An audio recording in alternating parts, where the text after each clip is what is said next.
네, 반갑습니다. 김프로입니다. 자, 이번에는 적정인원 산정에 대한 전체적인 수행 프레임에 대해서 좀 설명드리고자 합니다. 현업의 인사부서 입장에서 한번 생각해 봅시다. 자, A 사업본부에 있는 구매팀에 있는 구매팀장이 우리 부서의 업무량 대비 인력이 부족하니 한 2명만 좀 충원해 주세요라고 이제 그 구매팀 상위 임원하고 이제 합의돼서 이제 인사팀에다가 요청합니다. 그러면 인사팀 입장에서는 그 구매팀의 2명 요청에 대해서 다 승인해 줄 거냐? 할 수가 없죠. 왜냐하면 인사팀에서는 전체 인건비를 고민 안 할 수가 없는 관계로. 그러면 또 한편으로 생각하는 게 진짜 구매팀에서 진짜 2명이 필요할까? 1명만 하면 안 될까? 아니면 진짜 2명 다 필요 없는 거 아닌가? 이런 의문점이 많이 듭니다. 그러다 보니까 이제 이 적정인원, 단위 조직별로 적정인원 산정에 대한 명확한 근거가 필요한 거예요. 자, 그러면 구매팀만 있겠습니까? 현업의 생산팀, 상품기의 연구소, 다음에 영업부서까지 다 요청합니다. 그래서 기본적으로 현업에 있는 팀장 입장에는 항상 인력이 부족합니다. 기본적으로. 그런데 인사팀에는 그거 다 수용해 줄 수 없다는 거죠. 그래서 이번에는 적정인원 산정에 대해서 이런 용역은 기본적으로 자체적으로 할 수가 없어요. 그 외부의 전문 컨설팅 회사에서 이걸 해야 됩니다. 그래서 제3자가 객관적인 데이터를 가지고 정량화를 시켜야 됩니다. 그 정량화 시키기 위해서는 기본적으로 그 프레임이 있습니다. 검토해 볼 프레임에 대해서 좀 설명드리겠습니다. 그래서 적정인원 산정 프레임 없고 좀 설명드리면 적정 인력, 적정 인원은 관계 없습니다. 같은 말입니다. 자, 전사 차원의 적정인원 산정하는 거하고 단위 조직별에 산정하는 게 그거 나눠져요. 이게 보통 이거 거시적인 접근이고 미시적 접근, 무슨 아시죠 전부 다. 거시적으로 그 매출이나 인건비, 그다음에 영업이 추이도 보는 거예요.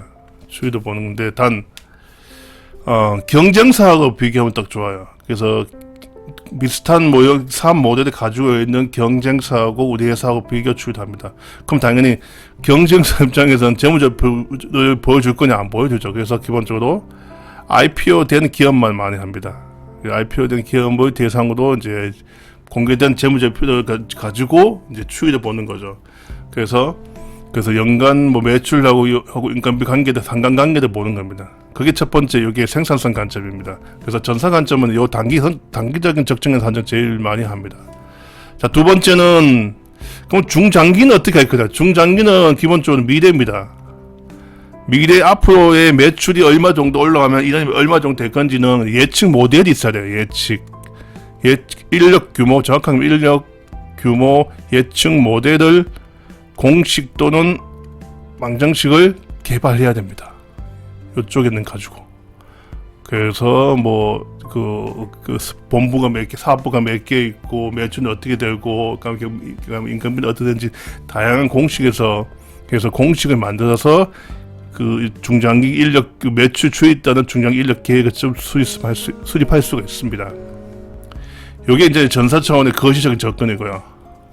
자, 미시적 접근은 말 그대로 미시적 손에 잡혀야 됩니다. 그러다 보니까 3번 직무 수행 관점에서 많이 해야 합니다. 이거는 기본적으로 예를 들면 구매팀이면 구매팀에 10명이 딱 칩시다. 그러면 10명에 대한 업무량을 다 조사합니다. 전부 다. 개별적으로. 그래서 업무 발생 주기, 빈도, 건당 소요 시간 다 조사하는 거죠. 그리고 표준 업무 시간 있어요. 하고 비교도 하는 거죠. 또 하나, 직급에 따라 또 나눠져 있습니다. 직급이 사원 직급하고 과장 직급하고 부장 직급 다 되죠. 그래서 그 직급에 따라 가중치도 주는 겁니다. 그래서 각 부서별로 직무 분류를 한 다음에 이걸 조사해서 검증을 합니다. 자, 기본적으로 현업에서 이런 데이터 양식을 저희 컨설턴트가 제공하면 양식을 만들겠죠. 그러면 기본적으로 현업의 팀장은 허수값이 있어요. 이게 기본적으로 이렇게 적정인 산출하면 나중에 인력이 부족하면 이거 나 혹시 뺏기지 않겠나 이런 걱정거리가 있어서, 그래서 팀장은 팀원들은 다 허수값을 잡습니다. 실질적으로 A 업무는 만약에 24시간이면 끝나는 업무를 뭐 48시간 이렇게 키우는 거죠. 그래서 투입된 컨설턴트가 양이면 한 15년차 이상 수석급 정도 컨설턴트 투입해서 이걸 검증하는 거예요. 확인하는 겁니다. 그래서 왜 40시간인지를 계속 질문하고 아니면 질문하고 또 확인합니다. 가져온나 데이터 보고서를 가져오고 또 확인해서 이 실제 24시간을 찾아내는 거죠. 그래서 이걸 허수값을 줄이는 작업이 계속 반복된 거예요. 그래서 1차적으로 이제 실무자 팀장이 있겠죠. 팀장은 두 종류가 있어요. 실무형 팀장이 있고 관리형 팀장이 있어요. 실무형 팀장은 그건 걱정이 안 돼요. 그러면 인터뷰 보면 실제 업무를 알다 보니까 명확하게 나올 수 있는데 관리형 팀장은 실제 개개인별 업무 잘 모릅니다. 그래서 그럼 관리형 팀장은 밑에 있는 고참 그 차장, 부장급 대상으로 또 인터뷰합니다. 인터뷰하고 또 검증하고 또 검증 계속해서 이 허수값을 줄이는 쪽에 접근하는 거예요. 줄이고 그리고 4번은 이제 이건 생산부서에서 많이 합니다. 생산부서 일일 생산량 대비 투입 인력 보는 것도 이 업무 효율적 관점에서 하는 방식인데 이것도 뭐 기본적으로 KPI를 가지고 부서별로 안에 전사차원 아니면 해당 조직별로 효율성 검증하는데 많이 쓰인 도구는 1번하고 2번을 제일 많이 씁니다. 그래서 1번하고 2번을 이거 검증하다 보니까 자체적으로 검증하기가 쉽지 않아요. 인사팀에서. 왜냐하면 인사팀에서는 현업에 있는 분들 팀장들 만나고 하기가 한다면 이게 사실 주눅들 수밖에 없거든요. 같은 조직이다 보니까. 그래서 이건 적정 인원 산정 건 외부 업체에서 합니다.